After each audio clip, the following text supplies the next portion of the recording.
네, 우리 지역의 현안과 이슈를 짚어보는 헬로 이슈 토크 시간입니다. 네, 오늘은 지난 시간에 이어서 이제 예산 문제에 대해서 좀 다뤄보도록 하겠습니다. 안녕하세요. 정부 예산은 정부 예산이고 이제 네. 그 미치는 영향에 대해서 계속 이어나갈 텐데 지난 시간 마지막쯤에 말씀하신 이제 특별자치도가 딱 됐는데 예산은 특별하지 않은 그렇게 됐어요. 자, 이번 사태로 이제 정부 그 지방 재정교부세 그리고 교육재정교부금도 좀 많이 타격을 받게 될 거라 이런 맞습니다. 얘기들이 있는데 특별자치도를 이제 막 준비하고 있는 강원 지역의 입장에서는 좀 난감할 것 같아요. 그렇겠죠. 사실은 그 어떤 지방 정부든 그 제대로 사업을 하고 목표한 바를 이루려면 뭐 우리 그 김진태 지사께서 여러 가지 공약을 내세우셨고 특별자치도를 유치한 건 맞습니다. 그 특별자치도를 통해서 뭐 이것도 하고 저것도 하고 하겠다고 했던 공약에 대한 약속을 이행하고 지키려면 결국은 필요한 건 예산입니다. 그러니까 예산이 어디로 가느냐를 보면 그 지자체의 정부의 지도자나 아니면 중앙정부의 대통령이나 그 국정 운영의 방향을 볼 수 있는 거죠. 그래서 지금 매우 걱정되는 건 우리가 그 계획했던 대로 특별자치도가 하려고 하는 뭐 SOC 사업도 그렇고 아니면 뭐 도청 이전과 관련해서도 내년도에는 아예 그 기금을 예치하지 않는 걸로 정했잖아요. 이런 방식으로 바뀌고 있는 거거든요. 그러면 사업에 기존에 이제 특별자치도를 준비하면서 야심차게 계획했던 사업들에는 차질이 반드시 있을 수밖에 없는 것이 예상되고요. 그뿐만 아니라 뭐 교육청 같은 경우에도 예산이 한 1,720억 정도가 줄어드니까 어차피 예산은 딱 정해져 있고 이 돈을 우리는 선택과 집중을 통해서 어디가 더 필요한지 어디가 더 시급한지에 따라서 예산을 써야 하는데 과연 어떻게 쓸 것인가가 국민들은 또 강원도민들은 지켜보고 있는 건데 그쵸. 지금 이제 예산 심의가 얼마 안 남았잖아요. 의원님들의 역할이 굉장히 커지고 있습니다. 그렇군요. 근데 사실 이게 애매할 것 같아요. 그 선출직 입장이다 보니까 어디에다가 집중을 해야 되고 어디를 빼야 될지 이런 거에 대한 상당히 좀 고민이 깊어질 것 같은데 강원도 내년 예산 살펴보니까 7조 5천억, 6천억 조금 안 되게 이제 규모가 됐는데 사실 몇 년 사이 예산 증가율이 한 10%대를 유지하다가 이제 올해는 뭐 거의 0.3%인가요? 되게 0.8% 정도인데 가장 최저치를 지금 기록하고 있어요. 도에서는 좀 반응이 어떤가요? 잘할 수 있다고 얘기를 하시나요? 제가 교육감님을 만나서도 예산이 줄어서 이거 어떡하죠? 그러니까 걱정 없다고 얘기를 하세요.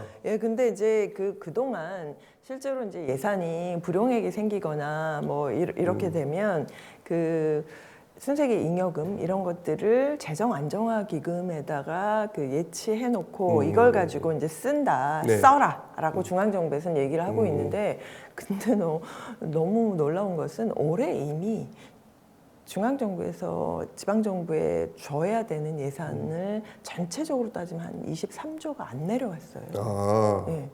이거 안 내려오면 지방정부에서는 지금 11월이니까 해야 되는 우리는 계획했던 2023년에 이미 계획했던 사업들을 다 한 거예요. 돈을 어떻게 해요? 내려와야 줄 거 아니에요. 못 주잖아요. 그럼 이걸 내년도 예산으로 주는 걸 늦출 거예요. 그럼 내년도에는 더 재정이 어려울 거고 그래서 조사해 본 바에 따르면 전국의 한 280개 지자체 중에 이렇게 이미 재정 안정화 기금이나 이런 잉여금을 모아놨던 것을 이미 많이 소진하고 있다. 그래서 중앙정부에서 니네가 알아서 그거 모아놓던 뭐 저축해놨던 돈을 써라. 뭐 이런 걸로는 해결이 어려울 것이다라고 예상하고 있습니다. 그리고 더 중요한 건 이제 자체 사업비가 너무 줄어서 자체 사업비가 20% 이상 줄거든요. 그러면 국도시군비 매칭해서 국가에서 중앙정부에서 하라는 사업 말고는 할 수 있는 게 없는 거죠. 근데 이렇게 되면은 그 지역의 강원도만의 특수성 때문에 강원도민들의 시군에서 곳곳에서 해야 되는 사업들이 다 멈춰서거나 올해까지 진행했던 사업들이 사라지는 거죠. 그러면 아마 시민들은 체감하기에 예전에는 우리한테 지원했던 예산들이 다 없어졌네? 예. 라고 하게 될 가능성이 매우 높은 거죠. 그렇게 되면 뭐 지방자치단체에서 자치가 빠지고 지방단체가 될 수 그렇죠. 있겠네요. 사실 분권을 강화해야 돼서 예. 재정 분권도 그쵸. 강화하고 뭐 지방 분권을 강화해야 된다라고 계속해서 얘기했고 윤석열 정부에서도 지방 분권 강화하겠다고 네. 약속하셨잖아요. 이게 지금 이루어지지 않고 있는 거죠. 그렇죠. 분권 권한은 돈에서 시작될 것 같은데. 맞습니다. 사실은 그 사람이 예. 돈을 어디에 쓰느냐가 그 사람의 관심도입니다. 그렇죠. 네. 예. 자, 이제 정부의 긴축재정 기조, 이제 역시 강원도도 허리띠를 졸라매겠다 이렇게 하고 있는데 보조 사업에서의 성과를 보이겠다는 이야기를 또 하고 있거든요. 네. 이게 도움이 될까요? 아니 보조 사업에서 성과를 보이려면 돈을 예. 많이 따와야 되잖아요. 예. 근데 이제 보조 사업에 맹점이 하나 있습니다. 보조 사업은 100% 돈을 주지 않아요. 그쵸. 그죠? 네. 항상 매칭 비율이 있어요. 네. 근데 중앙 정부에서 하라는 사업들은 주로 대부분이 인구가 많은 수도권의 맞춤형 정책이 많습니다. 그러면 우리는 거기에 매칭 비율이 20%인지 30%인지 10%인지에 따라서 우리 세금의 일부를 이미 떼놓고 시작하는 거예요. 네. 그럼 강원도에서 마음대로 쓸 수 있는 돈은 해마다 점점 줄어들 수밖에 없습니다. 이런 문제가 있고요. 또 이제 지난 시간에도 재정에 기본적인 기능이라는 게 있다고 말씀드렸듯이 네네. 재정에는 사실은 자원을 배분하는 기능이 있어야 하고요. 그리고 소득을 분배하는 기능이 있어야 하고 그다음에 경제를 안정시키고 그리고 성장을 가능하게 하는 기능을 다 같이 갖추고 있어야 합니다. 근데 이제 국가가 중앙 정부가 실제로 긴축 재정을 하면서 재정 건전성이 오히려 더 악화되는 상황이니 자원 배분을 해야 되는 배분을 하는 액수는 줄었고 그러면 지방세는 더 우리가 많이 거둘 수 있을까요? 거둘 수 있는 방법이 없습니다. 그쵸, 왜냐하면 그쵸. 지방세 수는 거둘 수 있는 항목이 굉장히 한정적일 뿐만 아니라 중앙정부에서 저렇게 감세를 해주면 지방에서도 사업하시는 분들 위해서 감세를 따라서 할 수밖에 없어요. 그럼 더 줄죠. 그리고 또 하나 소득 분배 기능이라고 하는 것은 서민들이 어려워질 때 이것을 좀 세금을 통해서라도 분배를 해주는 역할을 해야 되는데 지금 양극화가 훨씬 더 심각해지고 청년들은 진짜로 위기에 처해서 오히려 청년들이 자살률도 매우 높아지고 있고 이런 여러 가지 문제가 있습니다. 그러면 경기를 안정화시키고 경기를 부양시켜서 지방정부가 강원도가 그다음에 18개 시군이 성장할 수 있도록 예산으로 지원을 해줘야 되는데 그쵸. 그럴 수 있는 여력이 없는데 허리띠를 졸라매겠다고 하면 어떻게 하시겠다는 건지 예. 저도 잘 모르겠습니다. 예. 그럼 이제 지방세를 늘리는 방법 중에 하나는 저쪽 외부에서 네. 오셔가지고 불법 주장자가 하시면은 저 괜찮을 것 같은데요. 그 그러면 방법밖에 없지 않을까? 아마도 어떤 문제가 생길 거냐면 또 관광을 안 오시겠죠. 그러지 않아도 지금 그 관광객이 줄어들고 하니까 지금 11월은 사실은 관광 비수기잖아요. 그쵸. 그래서 뭐 무슨 뭐 관광 페스타 이런 걸 해서 300억을 풀었다고 해요, 정부에서. 그 숙박을 5만 원 이상 하면 3만 원을 돌려주는 걸로. 그랬더니 지금 갑자기 이게 이제 신청하시는 분들이 많아지면서 일부의 그 숙박업소에서 여름 이상으로 또 가격을 올리셨어요. 네. 이렇게 되면 우리나라 사람들은 어디로 여행을 갈까요? 그러니까 제주도, 강원도 가느니 일본 간다, 해외 간다 이런 얘기가 나와서 네. 맞아요. 정부에서 예산을 지출을 늘려서 어떻게 경기를 부양하겠다고 했을 때도 지자체에서 어떻게 관리 감독을 하느냐. 그리고 우리는 그러면 그 3만 원으로 안 받겠다. 강원도는 다른 거로 줘라. 라고 요구할 수 있어야 되잖아요. 이런 방식으로 요구가 되지 않으면 이거는 진짜 중앙정부에서 내려주는 대로만 하다가는 지방은 점점 더 어렵다. 살기가 점점 어려워진다. 근데 사실 아까 말씀드린 2대8 가름마라 네. 중앙정부 눈치를 볼 수밖에 없잖아요. 그렇죠. 네, 매우 볼 수밖에 없습니다. 우리 마음대로 할래요. 이거를 마음대로 얘기도 못하는. 그렇게 하면 예산을 안 주겠죠 아마. 예, 그렇죠. 예. 이래저래 참 어려운 상황인데 맞습니다. 진짜 지방자치 단체의 자치는 사라지는 그런 날이 오지 않을까라는 우려 좀 해봅니다. 자, 피할 수 없는 현실에서 코앞에 닥치는데 사실 강원도 그리고 지자체 내년도 예산과 지역 살림 어떻게 계획하고 운영을 해야 될까요? 이 상황에서. 네, 그렇죠. 이거는 사실은 국민들이 강원도민들이 뭐 시군에서 뭐 시장을 만나서 군수를 만나서 도지사를 만나서 우리 예산 어떻게 운영하세요라고 얘기하는 것이 아니라 네. 우리가 뽑은 의원들이 예산을 심의하면서 하셔야 되는 역할입니다. 그렇죠. 근데 이제 모든 사람들은 뭘 원하냐 하면 그 세금은 줄이고 그다음에 그 부채도 줄이고 그다음에 지출은 늘려서 우리에게 특히 직접적으로 막 이렇게 보조금 막 주면 이러면 가장 좋아하겠죠. 근데 이건 가능하지 않습니다. 그렇죠. 예. 그러면 지출을 늘리려면 딱 두 가지 중에 하나는 해야 돼요. 뭐예요? 세금을 늘리거나 아니면 그 부채를 늘려야 합니다. 근데 어떤 걸 늘리는 게 좋을까요? 세금을 늘리면 저희도 부담이 되니까 일단 예. 예. 그래서 미국이나 이런 곳에서는 실제로 부자 감세가 아니라 부자 증세를 네. 얘기를 하고 있는 거고요. 저는 어쨌든 상황이 이 지경이 되면 그동안 혜택을 받았던 부자들이 세금을 늘려주는 것이 맞습니다. 왜냐하면 이분들도 그 서민들이 거의 80% 이상 되는 서민들이 지출을 안 하고 소비를 줄이면 뭐 경영 악화로 이어질 테니 그 부분은 좀 필요하고 부채는 뭐 완전히 안 늘릴 수는 없는데 지방에선 지방채를 발행할 수가 없으니 국채를 그렇죠. 늘려서 단기간에 좀 경기를 부양하고 그 세금을 걷어서 빨리 갚는 것이 더 효과적인 방향이라고 생각하고요. 우선 재정은 항상 중요한 것은 적절한 균형을 잡아가는 겁니다. 그 역할을 정부에서 해야 되고 중앙정부가 못하는 건 지방에서 지방정부가 해야 하는데 그러다 보니까 이제 내년도 예상되는 재정 위기를 극복하기 위해서는 중앙정부의 분담과 지자체의 자체적인 노력이 함께 가지 않으면 어렵다. 그리고 이것을 꼼꼼하게 짚어주고 세세하게 관리하는 것은 지방 의원들의 역할이다. 이런 거죠.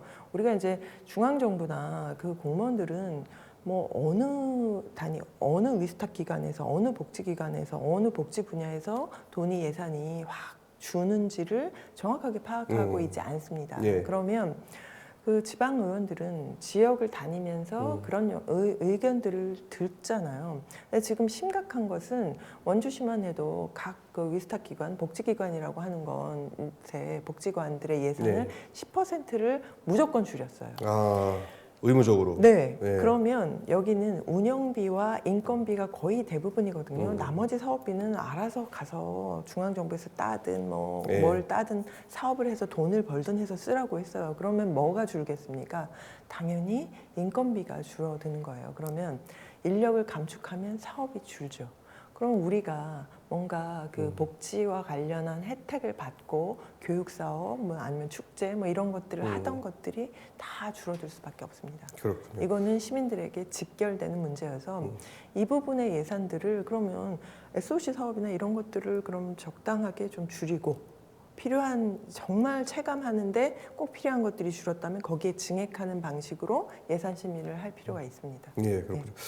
근데 여태까지 좀 문제점을 지적했는데 자, 그렇다면 앞으로 뭐 이게 지금 당장 뭐 올해 끝나고 내년에 끝날 상황은 아닌 것 같아요. 앞으로 이제 지방에서는 이제 세수와 재정 문제 어떤 고민을 하고 또 어떻게 좀 극복을 해야 될까요? 네, 어쨌든 이 부분과 관련해서는 중앙정부의 분담을 늘릴 필요가 있습니다. 지금처럼 40% 안에서 무조건 확 줄여버리는 것은 옳지 않고요. 그래서 이 부분과 관련해서도 2025년까지 단계적으로 예산을 재정 분담 비율을 늘리거나 아니면 지방 예산을 지금 8대2의 구조에서 적어도 6대4의 구조로 갈 수 있도록 방법을 마련하지 않으면 문제가 심각해질 것이다. 왜냐하면 앞으로 계속해서 세수 감소가 예상되고 있기 때문에요. 그래서 그 부분이 있고요. 그리고 보통 교부세 최저 그 조정률을 도입할 필요가 있습니다. 아까 말씀드린 것처럼 자주 재원의 10% 이상이 감소되면 그 지자체는 뭐 아무 사업도 할 수 없는 거예요. 국가 위탁 사무 말고는 할 수 없어서 그러면 진짜 아까 말씀하신 것처럼 지방정부 뭐가 필요해? 라는 얘기가 나올 수 있습니다. 그리고 또 하나 그 우리 지자체에서 역시 또 재정 안정화 기금 뭐 이런 부분들을 여유재원들을 거기다 자꾸만 쌓아놓거나 그 예산 추계를 잘못해서 그 지출하겠다고 하는 돈들을 제대로 지출 안 해서 순수하게 잉여금이나 잉여금이 발생하지 않도록 하는 것이 매우 중요합니다. 그래서 네. 예산은 항상 내가 올해 1조 원을 쓰겠다라고 하면 1조 원을 0으로 만드는 게 가장 잘한 재정 운영입니다. 그리고 또 하나는 아까 얘기하신 것처럼 세금 안 거친 체납분 열심히 거들어 다니셔서 체납이라도 다 거두셔야 하고요. 그다음에 추가적으로 지방세를 걷어들일 수 있는 확보 방안, 수입 확보 방안을 좀 만들어야 할 뿐만 아니라 아까 말씀드린 것처럼 국비를 이제는 우리가 선택적으로 할 수 있도록 좀 바꿔줘야 된다. 네, 그렇죠. 이건 우리 정말 필요 없어요. 우리 예산만 오히려 여기에 배분해놓고 오히려 다 소진이 안 돼서 잉여금이 발생하고 그래서 지방정부가 일을 못했다라는 얘기를 듣는 사업이 있다면 그럼 우리 안 하겠다라고 얘기할 수 있어야 합니다. 그리고 세출을 할 때는 어쨌든 그 지방정부도 모든 사업을 할 때 예산을 항상 한 10%에서 20% 과다 추정해서 잡아요. 그러면 결산을 하면 항상 잉여금이 발생해요. 이런 방식으로 하지 말고 제대로 추계해서 딱 쓸 수 있도록 하는 것이 필요하고요. 지출 구조 조정을 해야 되고 그다음에 공공시설물 이런 것들도 효율적으로 운영해서 보조금 관리나 시설물 관리를 통해서 거기서도 예산을 줄이는 방법밖에 없습니다. 그래서 내부 경비도 좀 줄이는 방법, 그다음에 투자 사업을 할 때 대규모 투자 사업은 지금처럼 힘들 때는 좀 미뤄놨다가 언제쯤 할까 이런 것들을 조정하는 것들로 해결해 갈 수 있어야 하는데 이거는 자체적으로 하시겠습니까? 공약 사업은 당연히 하시겠죠? 이걸 그렇죠. 말리는 건 누가 하셔야 된다고요? 지방 의원님들이 하셔야 됩니다. 네. 근데 사실 이게 지금보다도 더 악화될 수 있다라는 이제 암울한 전망도 좀 있어요. 걱정이에요. 이런 상황에서 좀 어떻게 대처를 좀 더 잘해야 될 것 같아요. 어떻게 보세요? 아니 대처 방법은 계속해서 얘기를 해도 대처가 안 되는 거죠. 지방 정부에서 자체적 대처는 정말 그냥 과다 편성된 예산들 좀 쫀쫀하게 짜고 그리고 좀 나가던 돈들을 줄이고 이런 건데요. 그걸로는 해결이 안 돼요. 그래서 이제 어쨌든 국비를 지금 현재 기본 당초 예산을 이렇게 잡았더라도 내년도에 적어도 법인세를 좀 늘린다거나 세수를 좀 국가에서 늘리고 그래서 부족하게 내려보냈던 지방교부금을 추경을 통해서 내려보내주셔야 한다고 계속해서 지자체장들은 국가에다 요구를 하셔야 돼요. 아 괜찮습니다. 잘할 수 있습니다. 이런 거 얘기하시면 안 된다고 보는 거고요. 그리고 이제 지방세 혹시라도 지방세가 과다하게 그동안 감면을 해왔거든요. 이런 부분들을 조금 줄여서 지방세 역시 제대로 받을 수 있도록 하고 이런 부분들을 재정 자립도와 자주도를 높여야 된다고 우리는 끊임없이 얘기하지만 자립도와 자주도를 높이는 것은 매우 어렵잖아요. 그렇죠. 네, 쉽지 그래서 않죠. 그래서 이 부분도 이제 우리 지방 정부에서는 단기적으로 말고 장기적으로 이런 부분에 대한 고민을 하셔야 될 필요가 있습니다. 그 지방세 발생하는 간접세라도 좀 지방으로 오면은 참 좋을 텐데 그것도 맞아요. 정부에서는 쉽게 포기 못하니까. 그렇죠. 자 이런 상황에서 참 사실 국비에 대한 추가 예산 확보 이런 건 좀 기대하기 어렵고 좀 계속 암울하기만 한데 지자체나 저희 지방 정부들의 타격을 좀 줄일 수 있는 방안 이런 좀 조언을 한마디 해주신다면. 우리가 지난번에 이제 레고랜드 사태에서도 보셨지만 그 지방 정부에서 대규모 투자 사업이나 이런 것을 할 때 레고랜드뿐이겠어요. 플라이 강원도 있었고 또 배터리 사업도 있었고 그리고 지금 계속해서 반도체 사업을 유치하겠다고 삼성전자를 원주로 가져오겠다고 해서 거기에다 계속 집중 투자를 하시면 예산은 딱 한정되어 있고 아까도 말씀드렸듯이 쓰는 걸 어디에 쓸 것인가를 선택해야 되는데 이 부분에서 굉장한 큰 차질이 우려가 됩니다. 그래서 이 예산은 항상 지금 현재 강원도민들에게 꼭 필요한 곳에 예산이 들어갈 수 있도록 해주셔야 될 뿐만 아니라 어떤 대규모 투자 사업을 할 때는 진짜 꼼꼼하게 살펴보고 이것이 진짜 경제적으로 타당성이 있는지를 가지고 판단해서 하실 수 있도록 지방 의원들은 감시, 관리, 감독을 해주실 필요가 있다고 생각합니다. 지금 가장 걱정되는 건 전국적으로 지금 자영업자들이 가계부채, 그리고 또 이제 그쵸. 부동산으로 인한 가계부채 이것이 언제 터질지 모르는데